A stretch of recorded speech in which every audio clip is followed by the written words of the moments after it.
ഒരു സ്ഥലത്ത് ആദ്യമായി പോകുമ്പോൾ എന്തുകൊണ്ട് ചിലപ്പോൾ നമ്മൾക്ക് തോന്നുന്നു ഇത് ഞാൻ മുമ്പ് കണ്ടിട്ടുണ്ട്.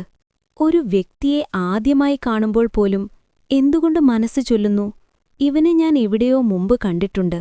ഇത് വെറും യാദൃശ്ചികമോ അല്ലെങ്കിൽ ആത്മാവിന്റെ മറന്നുപോയ ഓർമ്മകളോ? ഡേജാവു ഒരു ബ്രെയിൻ ഗ്ലിച്ചാണോ അല്ലെങ്കിൽ പുനർജന്മത്തിന്റെ നിശബ്ദ തെളിവോ? ദേജാവു ഈ വാക്ക് ഫ്രഞ്ച് ഭാഷയിൽ നിന്നാണ് വന്നത്. അർത്ഥം ഇതിനു മുമ്പ് കണ്ടത്. ഒരു വിചിത്രമായ അനുഭവം. സമയം ഒരു നിമിഷം നിൽക്കുന്നതുപോലെ തോന്നുന്ന അവസ്ഥ. ഒരു സ്ഥലത്ത് ആദ്യമായി പോകുമ്പോഴും മനസ്സ് ശബ്ദമില്ലാതെ ചോദിക്കും, ഞാനിവിടെ മുമ്പ് വന്നിട്ടില്ലേ?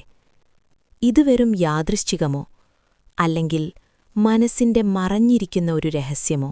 ശാസ്ത്രജ്ഞർ പറയുന്നത് ഡേജാവു ഒരു മെമ്മറി പ്രോസസ്സിംഗ് ഡിലേ ആയിരിക്കാം. നമ്മുടെ ബ്രെയിനിൽ ഷോർട്ട് ടേം മെമ്മറിയും ലോങ് ടേം മെമ്മറിയും തുടർച്ചയായി പ്രവർത്തിച്ചുകൊണ്ടിരിക്കുന്നു.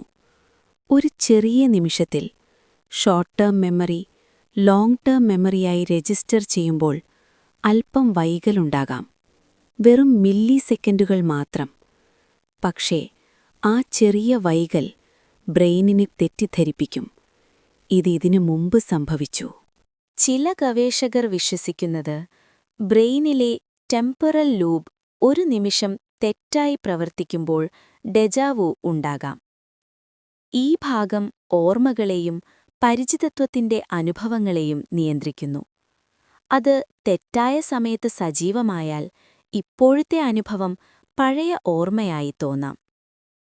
ഒരു ന്യൂറോളജിക്കൽ ഇല്യൂഷൻ, ഒരു ബ്രെയിൻ ഗ്ലിച്ച്.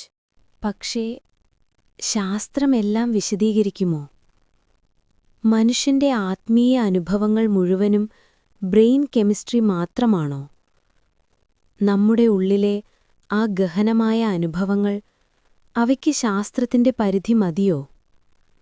അല്ലെങ്കിൽ ഇത് ആത്മാവിന്റെ മറന്നുപോയ ഓർമ്മകളുടെ ഒരു മിനുക്കുപണിയോ?